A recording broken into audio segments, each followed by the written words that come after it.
اگرچہ گھر میں بہت شروع میں ہی اسے باقی بہن بھائیوں کے ساتھ یہ نصیحت کر دی گئی تھی کہ وہ بلا وجہ لوگوں کو یہ نہ بتائے کہ وہ دراصل کیا ہیں۔ اسکول میں تعلیم کے دوران ہی وہ یہ بات بھی جان گئی تھی کہ 1974 میں انہیں پارلیمنٹ نے ایک غیر مسلم اقلیت قرار دے دیا تھا۔ وہ سمجھتی تھی کہ یہ مذہبی داؤں میں آ کر کیا جانے والا ایک سیاسی فیصلہ ہے، مگر تحریم کے ساتھ ہونے والے جھگڑے نے اسے اپنے مذہب کے بارے میں غور کرنے اور سوچنے پر مجبور کر دیا تھا۔ تحریم سے ہونے والے جھگڑے کے بعد ایک تبدیلی جو اس میں آئی وہ اپنے مذہب کا مطالعہ تھا۔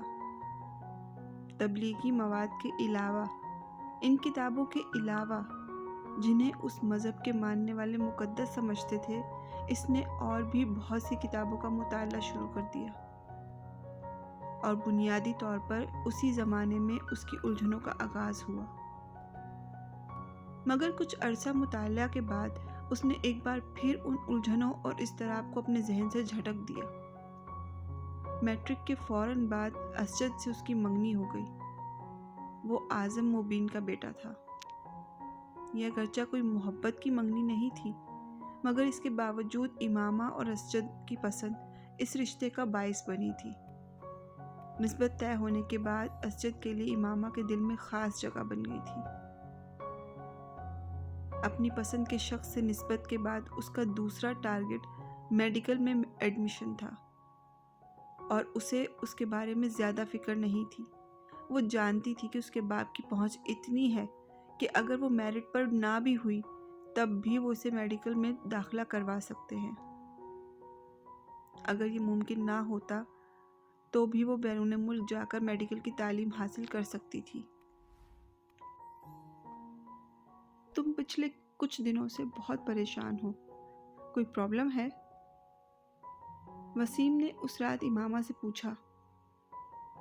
وہ پچھلے کچھ دن سے بہت زیادہ خاموش اور الجھی نظر آ رہی تھی۔ نہیں، ایسی تو کوئی بات نہیں ہے، تمہارا وہم ہے۔ امامہ نے زبردستی مسکرانے کی کوشش کی۔ خیر، وہم تو نہیں، کوئی نہ کوئی بات تو ہے ضرور، تم بتانا نہیں چاہتی تو اور بات ہے، وسیم نے سر جھٹکتے ہوئے کہا۔ وہ امامہ کے ڈبل بیڈ پر اس سے کچھ فاصلے پر لیٹا ہوا تھا، اور وہ اپنی فائل میں رکھے نوٹس الٹ پلٹ رہی تھی۔ وسیم کچھ دیر اس کے جواب کا انتظار کرتا رہا، پھر اس نے ایک بار پھر اسے مخاطب کیا۔ میں نے ٹھیک کہا نا، تم بتانا نہیں چاہتی؟ ہاں، میں فی الحال بتانا نہیں چاہتی۔ بتا دو، ہو سکتا ہے میں تمہاری کوئی مدد کر سکوں۔ وسیم، میں خود تمہیں بتا دوں گی، مگر فی الحال نہیں۔ اگر مجھے مدد کی ضرورت ہوگی تو میں خود تم سے کہوں گی۔ اس نے اپنی فائل بند کرتے ہوئے کہا۔ ٹھیک ہے، جیسے تمہاری مرضی، میں تو صرف تمہاری مدد کرنا چاہتا تھا۔ وسیم کا اندازہ بالکل ٹھیک تھا۔ وہ واقعی جویریہ کے ساتھ اس دن ہونے والے جھگڑے کے بعد سے پریشان تھی۔ اگرچہ جویریہ نے اگلے دن اس سے معذرت کر لی تھی، مگر اس کی الجھن اور اضطراب میں کوئی کمی نہیں آئی۔ جویریہ کی باتوں نے اسے بہت پریشان کر دیا تھا۔ 1-1.5 سال پہلے تحریم کے ساتھ ہونے والا جھگڑا اسے ایک بار پھر یاد آنے لگا، اور اس کے ساتھ ہی اپنے مذہب کے بارے میں ابھرنے والے سوالات اور الجھنیں بھی، جو اس نے اپنے مذہب کا تفصیلی مطالعہ کرنے کے بعد اپنے ذہن میں محسوس کی تھی۔ جویریہ نے کہا، میری زندگی کی سب سے بڑی خواہش یہ ہے کہ کاش تم مسلمان ہوتی۔ مسلمان ہوتی؟ وہ عجیب سی بے یقینی میں مبتلا ہو گئی۔ کیا میں مسلمان نہیں ہوں؟ کیا میری بہترین دوست بھی مجھے مسلمان نہیں مانتی؟ کیا یہ سب کچھ صرف ایک پروپیگنڈا کی وجہ سے ہے جو ہمارے بارے میں کیا جاتا ہے؟ آخر ہمارے ہی بارے میں کیوں یہ سب کچھ کہا جاتا ہے؟ کیا ہم لوگ واقعی کچھ غلط کر رہے ہیں؟ کسی غلط عقیدے کو اختیار کر بیٹھے ہیں؟ مگر یہ کیسے ہو سکتا ہے؟ آخر میرے گھر والے ایسا کیوں کریں گے؟ اور پھر ہماری ساری کمیونٹی ایسا کیوں کرے گی؟ اور شاید ان سوالوں سے نجات پانے کی ایک کوشش کی تھی۔ ایک ہفتے بعد اس نے ایک بہت بڑے عالم دین کی قرآن پاک کی تفسیر خریدی۔ وہ جاننا چاہتی تھی کہ ان کے بارے میں دوسرے فریق کا موقف کیا ہے۔ قرآن پاک کا ترجمہ وہ اس سے پہلے بھی پڑھتی رہی تھی، مگر وہ تحریف شدہ حالت میں تھا۔ اس سے پہلے اس بات کا یقین نہیں تھا کہ جو قرآن پاک وہ پڑھتے ہیں اس میں کچھ جگہوں پر کچھ تبدیلیاں کی گئی ہیں، مگر اس مشہور عالم دین کی تفسیر پڑھنے کے دوران اسے ان تبدیلیوں کے بارے میں معلوم ہو گیا جو ان کے اپنے قرآن میں موجود تھی۔ اس نے یکے بعد دیگرے مختلف فرقوں کے اداروں سے شائع ہونے والے قرآن پاک کے نسخوں کو دیکھا۔ ان میں سے کسی میں بھی وہ تبدیلیاں نہیں تھیں جو خود ان کے قرآن میں موجود تھی، جبکہ مختلف فرقوں کی تفاسیر میں بہت زیادہ فرق تھا۔ جو وہ اپنے مذہب اور اسلام کا تقابلی مطالعہ کر رہی تھی، اس کی پریشانی میں اضافہ ہو رہا تھا۔ ہر تفسیر آخری نبی پیغمبر حضرت محمد صلی اللہ علیہ وسلم کو ہی ٹھہرایا گیا۔ کہیں بھی کسی بھی ذیلی یا امتی نبی کا کوئی ڈھکا چھپا اشارہ بھی موجود نہیں تھا۔ مسیح موعود کی حقیقت بھی اس کے سامنے آ گئی تھی۔ اپنے مذہبی رہنما کی جھوٹی پیش گوئیوں اور حقیقت میں ہونے والے واقعات کا تضاد اسے اور بھی زیادہ چبھنے لگا۔ اس کے مذہبی رہنما نے نبوت کا دعویٰ کرنے سے پہلے جن پیغمبر کے بارے میں سب سے زیادہ غیر مہذب زبان استعمال کی تھی وہ خود حضرت عیسیٰ علیہ السلام تھے، اور بعد میں نبوت کا جھوٹا دعویٰ کرنے سے پہلے یہ بھی کہا تھا کہ حضرت عیسیٰ علیہ السلام کی روح کا حلول اس کے اندر ہو گیا ہے۔ اور اگر اس دعوے کی سچائی کو مان بھی لیا جاتا تو حضرت عیسیٰ علیہ السلام اپنے دوبارہ نزول کے بعد 40 سال تک زندہ رہتے، اور پھر جب ان کا انتقال ہوا تو اسلام پوری دنیا پر غلبہ پا چکا ہوتا۔ مگر ان رہنماؤں کی وفات کے وقت دنیا میں اسلام کا غلبہ تو ایک طرف، خود ہندوستان میں مسلمان آزادی جیسی نعمت کے لیے ترس رہے تھے۔ امامہ کو اپنے مذہبی رہنما کی گفتگو کے اس انداز پر بھی تعجب ہوتا جو اس نے اپنی مختلف کتابوں میں اپنے مخالفین یا دوسرے انبیاء کرام کے لیے اختیار کیا تھا۔ کیا کوئی نبی اس طرح کی زبان استعمال کر سکتا تھا جس طرح کی اس نبوت کے دعویٰ کرنے والے نے کی تھی؟ بہت غیر محسوس انداز میں اس کا دل اپنے مذہبی لٹریچر اور مقدس کتابوں سے اچاٹ ہونے لگا۔ پہلے جیسا اعتقاد اور یقین تو ایک طرف، اسے سرے سے ہی ان کی صداقت پر شبہ ہونے لگا تھا۔ اس نے جویریہ سے یہ ذکر نہیں کیا تھا کہ وہ اب اپنے مذہب سے ہٹ کر دوسری کتابوں کو پڑھنے لگی تھی۔ اس کے گھر میں بھی کسی کو یہ اندازہ نہیں ہوا کہ وہ کس قسم کی کتابیں گھر لا کر پڑھ رہی تھی۔ اس نے اپنے کمرے میں بہت حفاظت سے چھپا کر رکھا ہوا تھا۔ صرف ایک دن ایسا ہوا کہ وسیم اس کے کمرے میں آ کر اس کی کتابوں میں سے کوئی کتاب ڈھونڈنے لگا۔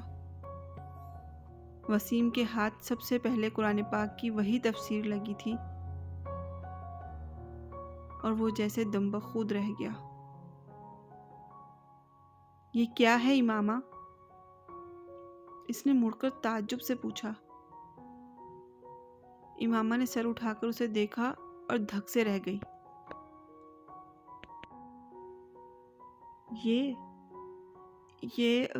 یہ قرآن پاک کی تفسیر ہے۔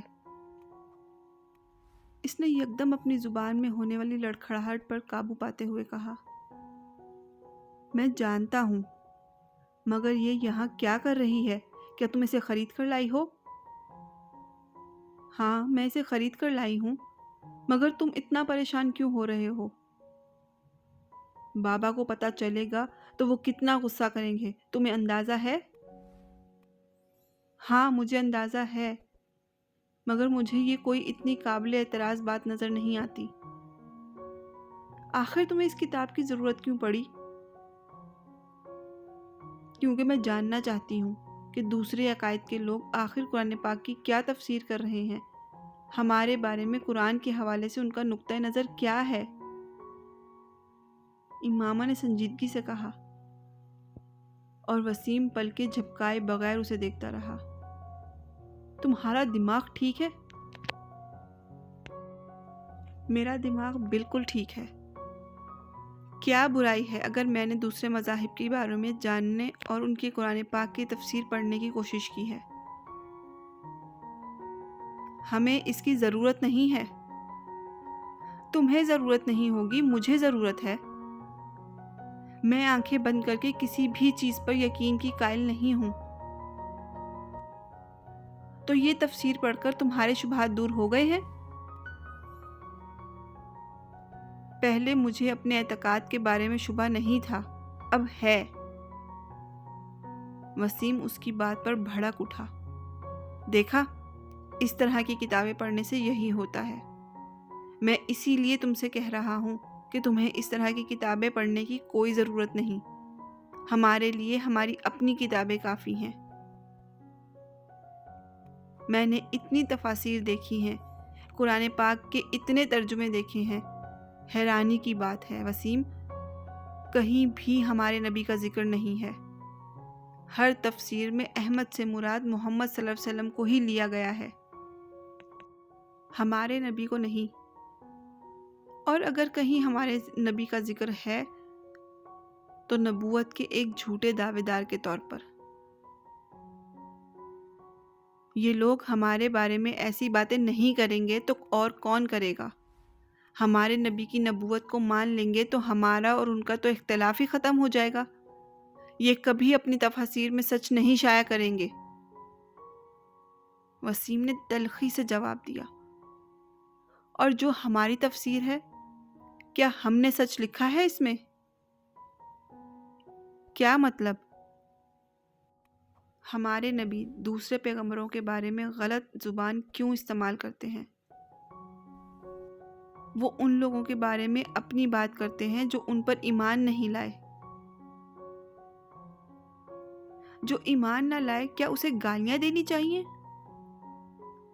ہاں، غصے کا اظہار تو کسی نہ کسی صورت میں ہوتا ہی ہے۔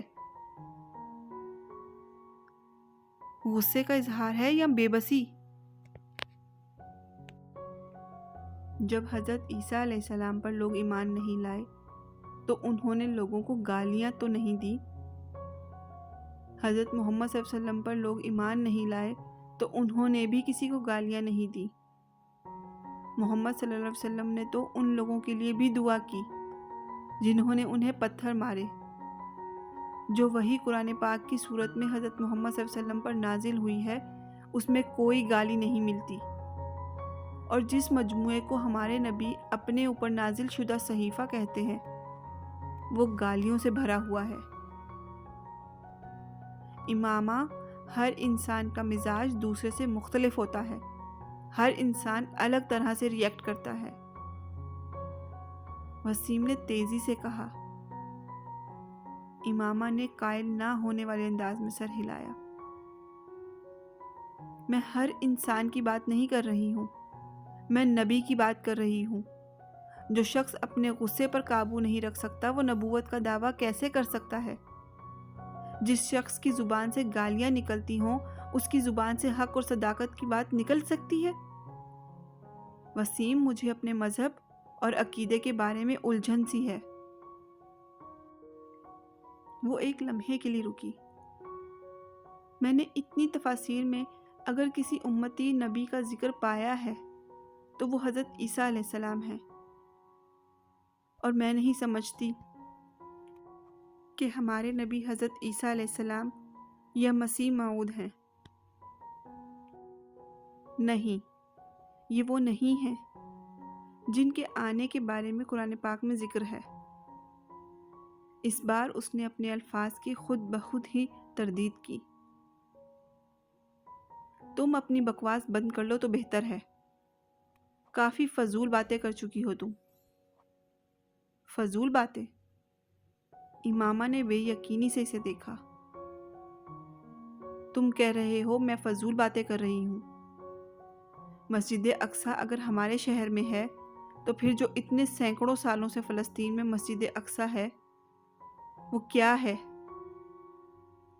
ایک نام کی 2 مقدس جگہیں دنیا میں بنا کر خدا تو مسلمانوں کو کنفیوز نہیں کر سکتا۔ مسلمانوں کو چھوڑو، یہودی، عیسائی، ساری دنیا اسی مسجد کو قبلہ اول تسلیم کرتی ہے۔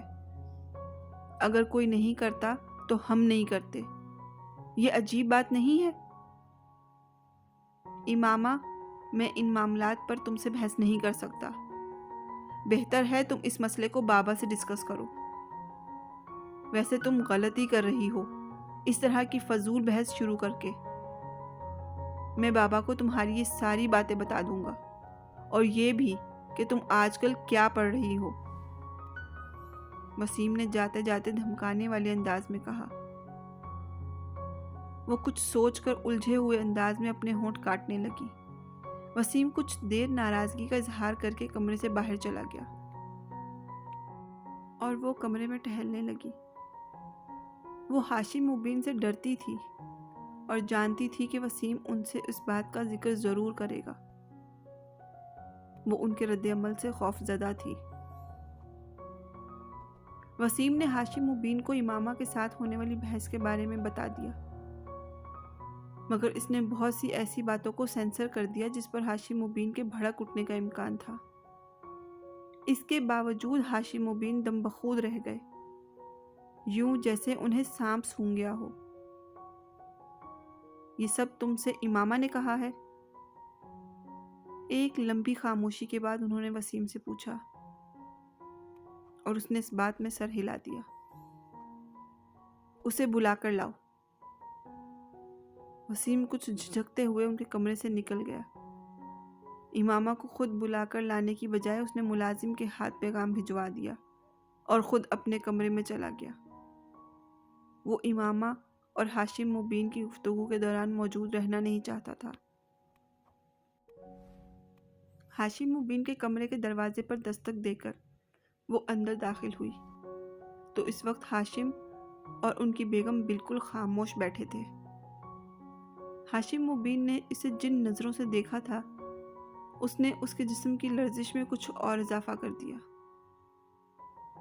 بابا، آپ نے مجھے بلوایا تھا؟ کوشش کے باوجود وہ روانی سے بات نہیں کہہ سکی۔ ہاں، میں نے بلوایا تھا۔ وسیم سے کیا بکواس کی ہے تم نے؟ ہاشم مبین نے بلا تمہید باندھے بلند آواز میں اس سے پوچھا۔ وہ اپنے ہونٹوں پر زبان پھیر کر رہ گئی۔ کیا پوچھ رہا ہوں تم سے؟ شرم سے ڈوب مرنا چاہیے تمہیں۔ خود گناہ کرتی ہو اور اپنے ساتھ ہمیں بھی گناہگار کرتی ہو۔ تمہیں اپنی اولاد کہتے ہوئے مجھے شرم آ رہی ہے۔ کون سی کتابیں لائی ہو تم؟ جہاں سے یہ کتابیں لے کر آئی ہو کل تک وہیں دے آؤ، ورنہ میں انہیں اٹھا کر باہر پھینک دوں گا۔ جی بابا۔ اور آج کے بعد اگر تم نے جویریہ کے ساتھ میل جول رکھا تو میں تمہارا کالج جانا بند کر دوں گا۔ بابا، جویریہ نے مجھ سے کچھ نہیں کہا، اس کو تو کچھ پتہ ہی نہیں ہے۔ اس بار امامہ نے قدرے مضبوط آواز میں احتجاج کیا۔ تو پھر اور کون ہے جو تمہارے دماغ میں یہ خناس بھر رہا ہے؟ میں خود ہی۔ ہو کیا تم؟ اپنی عمر دیکھو اور چلی ہو تم عقیدے جانچنے، اپنے نبی کی نبوت کو پرکھنے۔ ہاشم مبین کا پارا پھر ہائی ہو گیا۔ اپنے باپ کی شکل دیکھو جس نے ساری عمر تبلیغ میں گزار دی۔ کیا میں عقل کا اندھا ہوں یا پھر تم مجھ سے زیادہ عقل رکھتی ہو؟ جمعہ 4 دن ہوئے ہیں تمہیں پیدا ہوئے، اور تم چل پڑی ہو اپنے نبی کی نبوت کو ثابت کرنے۔ ہاشم مبین اب اٹھ کھڑے ہوئے۔ تم منہ میں سونے کا چمچہ لے کر اس نبی کی وجہ سے پیدا ہوئی ہو جس کی نبوت کو آج تم جانچنے بیٹھ گئی ہو۔ وہ نہ ہوتا تو سڑک پر دھکے کھا رہا ہوتا ہمارا سارا خاندان، اور تم اس قدر احسان فراموش اور بے ضمیر ہو چکی ہو کہ جس تھالی میں کھاتی ہو اسی میں چھید کر رہی ہو۔ ہاشم مبین کی آواز پھٹ رہی تھی۔ امامہ کی آنکھوں سے بہنے والے آنسوؤں کی رفتار میں اور اضافہ ہو گیا۔ ایک ہفتے کے دوران ان لوگوں کے رویے نے اسے اپنے عقیدے سے مزید متنفر کر دیا۔ اس نے ان کتابوں کو پڑھنے کا سلسلہ روکا نہیں، بس فرق یہ تھا کہ پہلے وہ انہیں گھر لے آتی تھی اور اب وہ انہیں کالج کی لائبریری میں پڑھ لیا کرتی تھی۔ FSC میں میرٹ لسٹ پر آنے کے بعد اس نے میڈیکل کالج میں ایڈمیشن لے لیا۔ جویریہ کو بھی اسی میڈیکل کالج میں ایڈمیشن مل گیا۔ ان کی دوستی میں اب پہلے سے زیادہ مضبوطی آ گئی تھی، اور اس کی بنیادی وجہ امامہ کے ذہن میں آنے والی تبدیلی تھی۔